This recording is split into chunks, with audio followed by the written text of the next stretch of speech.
Hi అండి, మీకు ఈరోజు రొయ్యలతో పలావ్ ఎలా చేసుకోవాలో చూపిస్తానండి. దీనికోసం నేను 1/2 కేజీ రొయ్యల్ని తీసుకున్నాను. వీటిని చక్కగా ఉప్పు పసుపు వేసి వాటర్ వేసేసి ఒక 3-4 సార్లు నీట్గా కడిగేసుకోండి. రొయ్యలతో పలావ్ ఎంతో టేస్టీగా ఉంటుందండి.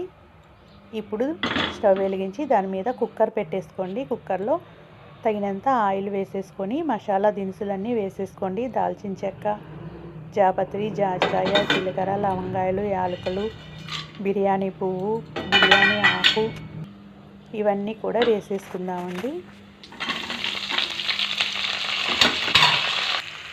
ఇప్పుడు ఆ మసాలా దినుసులన్నీ వేగిపోయిన తర్వాత ఉల్లిపాయ పచ్చిమిర్చి ముక్కల్ని వేసుకుందాం. చిటికెడు పసుపు వేసుకోండి.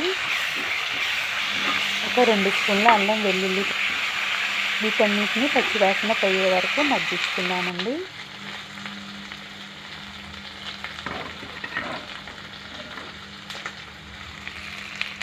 ఇప్పుడు ఇందులో మనం రొయ్యల్ని వేసుకుందామండి.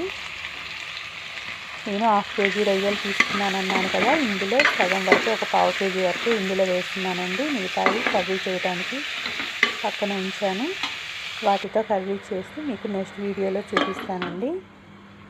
చూడండి, రొయ్యల్ని వేసేసి చక్కగా ఇలా కలిపేసి మూత పెట్టేసి మగ్గనిద్దామండి.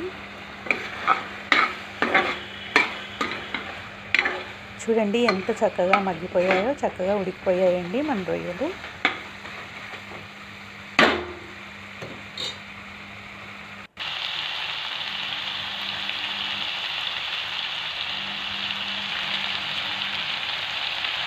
ఇప్పుడు ఇందులో తగినంత ఉప్పు వేసేసుకుందాం. 1 స్పూన్ కారం వేసేసుకోండి. 1 స్పూన్ గరం మసాలా పొడి వేసేసుకోండి. కొత్తిమీర పుదీనా వేసేసుకుందాం. కొత్తిమీర పుదీనా అంతా ఇప్పుడే వేసేసుకుందామండి. కారం ఇప్పుడు ముందుగానే వేస్తే కలర్ మంచిగా వస్తుందండి. మనం ఇప్పుడు ముందుగా నానబెట్టుకున్న బియ్యాన్ని ఇందులో వేసేసుకుందాం. ఒక 10 నిమిషాలు నానబెట్టుకుంటే చాలండి, ఎక్కువసేపు అవసరం లేదు. చూడండి, బియ్యాన్ని అంతా వేసి అంతా కలిసేలాగా చక్కగా కలిపేసుకోండి. కుక్కర్ పెట్టుకొని 2 విజిల్లు వచ్చే వరకు ఉంచుకున్నామంటే మన రొయ్యల బిర్యానీ రెడీ అయిపోయినట్టేనండి. చూడండి, కుక్కర్ తీసిన తర్వాత ఒక 2 స్పూన్ల నెయ్యిని యాడ్ చేయండి.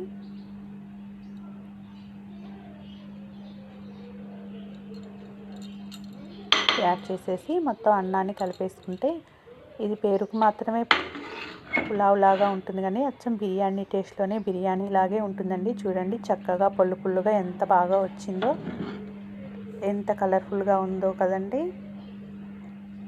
దీన్ని రైతాతో కానీ మామూలుగా కర్రీ చేసుకొనైనా, మళ్ళీ రొయ్యల కూర చేస్తాం కదండి, దాంతో అయినా కానీ తినొచ్చు. ఉత్తగా అయినా తినేయచ్చండి, అసలు ఏ కర్రీ కూడా అవసరం లేదు ఇందులోకి. ఒక రైతా పెట్టేసుకొని మామూలుగా రొయ్యల పలావ్ని తినేసేయొచ్చండి. మీరు కూడా ఈ వీడియోలో చూపించిన విధంగా రొయ్యలతో పలావ్ చేసుకోండి ఫ్రెండ్స్. మీరు కొత్తగా నా ఛానల్ని చూస్తున్న వారైతే షేర్ చేయండి, లైక్ చేయండి, కామెంట్ చేయండి, సబ్స్క్రైబ్ చేసుకోండి. చూడండి, ఎంతో టేస్టీగా ఉండే మన రొయ్యల పలావ్ రెడీ అయిపోయింది ఫ్రెండ్స్.